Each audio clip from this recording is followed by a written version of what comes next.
जर ह्या ओबीसी आरक्षणामध्ये समाविष्ट झाली तर त्याचा काय परिणाम होतो हे उत्तर मनोज जरांगेकडे नाही. ह्याला मनोज जरांगेला ह्यातलं काही कळत बी नाही माणूस आहे. पण महाराष्ट्राच्या मुख्यमंत्र्याला कळू नये.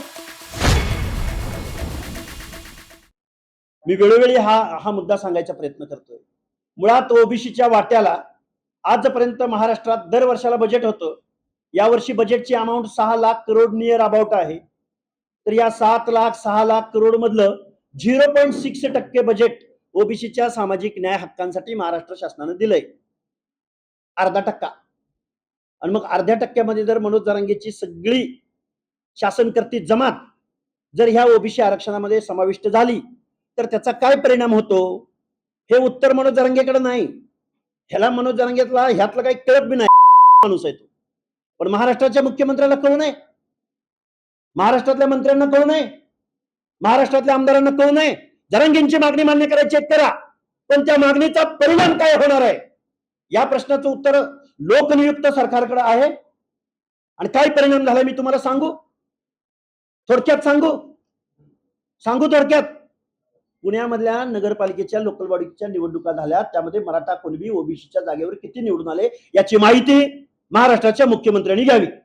पिंपरी चिंचवडमध्ये ओबीसी इज इक्वल टू कोणतरी बलुता आलुता असायचा, तो आता ओबीसीच्या पुढं मराठा कुणबी किती निवडून आला याची माहिती महाराष्ट्राच्या मुख्यमंत्र्यांनी घ्यावी.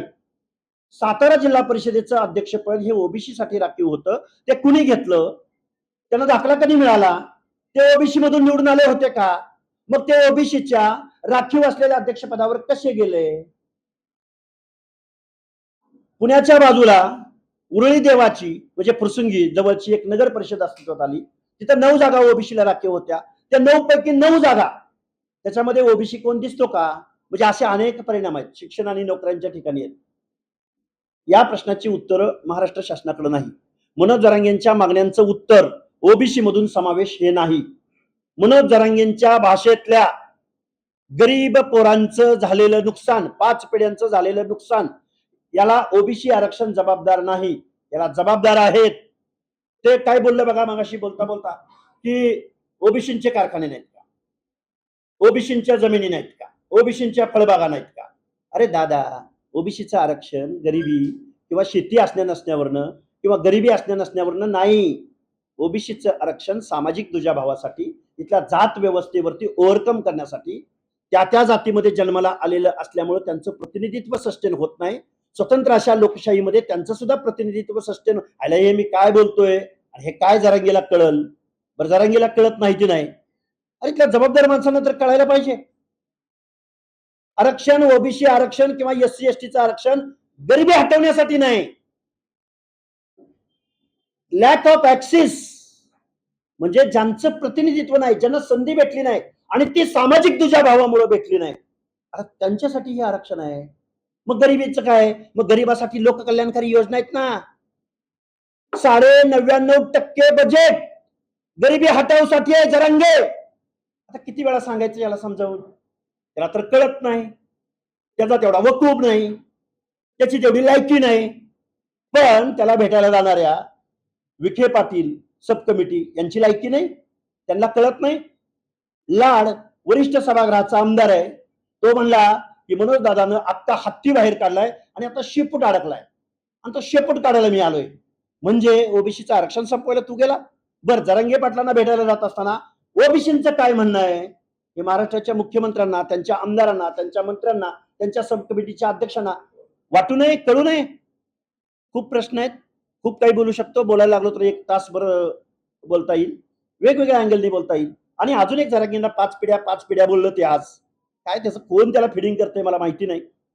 ज्यावेळी संयुक्त महाराष्ट्र निर्माण झाला, ज्यावेळी महाराष्ट्राचं धोरण आखलं गेलं, स्वर्गीय यशवंतराव चव्हाणांपासून ते पृथ्वीराज बाबा चव्हाणांपर्यंत, अगदी एकनाथजी शिंदेपर्यंत किंवा देवेंद्र फडणवीसांपर्यंत, या महाराष्ट्रामध्ये एक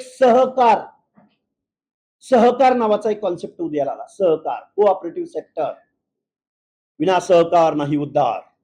एक लाईन वाचून दाखवू का, यशवंतराव चव्हाणांची माफी मागून किंवा तत्कालीन या सर्व नेतृत्वांची माफी मागून, अरे म्हणले दलितांना आरक्षण दिलं, ओबीसींना आरक्षण दिलं.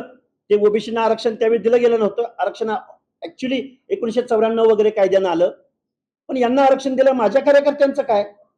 ध्यान देऊ नये का? खोडून सांगायचं म्हटलं तर तासभर लागेल. यशवंतराव चव्हाणांना प्रश्न पडला होता, माझ्या कार्यकर्त्यांचं काय? त्यांच्या कार्यकर्त्यांसाठी कोऑपरेटिव्ह सेक्टर आलं. वसंतदादांना स्वर्गीय प्रश्न पडला होता, माझ्या कार्यकर्त्यांचं काय? त्यांच्यासाठी त्यांनी शिक्षणाचं प्रायव्हेटायझेशन केलं. प्राथमिक शाळा सहकारच्या ताब्यात ठेवली, पण higher education, technical education, management education हे सगळी एज्युकेशनचं प्रायव्हेटायझेशन केलं.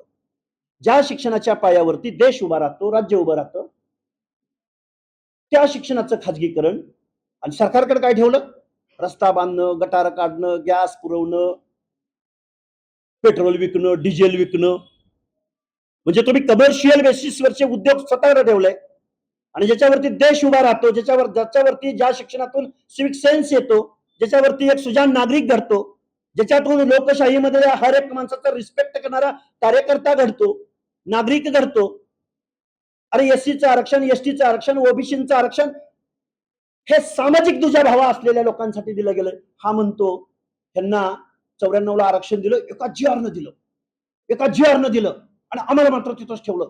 मग हे कुठले सामाजिक दुजाभावाचे निकष? अरे अरे खळचट माणसा, अरे नाभिकामध्ये जन्माला यायला लागतं, सुतारामध्ये जन्माला यावं लागतं, भटक्यामध्ये बेडर रामोशीच्या घरात जन्माला यावं लागतं, बेलदाराच्या घरात जन्माला यावं लागतं, मेंढपाळाच्या घरात जन्माला यावं लागतं, बंजाऱ्याच्या तांड्यावर जन्माला यावं लागतं. त्याला वेगळं सर्टिफिकेट द्यायची गरज नाही. शेकडो वर्षाचं लिटरेचर, हिस्ट्री, सामाजिक दुजाभाव. अरे त्या रिझर्वेशन इम्प्लिमेंट करणाऱ्या, धोरण ठरवणाऱ्या माणसांना काहीतरी अक्कल असेल. तू काय कुठनं एवढा काय म्हणा विद्वान जन्माला आलास काय की त्यांच्या बाबतीत काय होतं आणि आमच्या बाबतीत काय होतं? मग ओबीसीचा कारखान्यासाठी थोडंच रिझर्वेशन दिलंय. रिझर्वेशन रिप्रेझेंटेशनसाठी दिलंय, रिझर्वेशन सामाजिक दुजाभावासाठी दिलंय.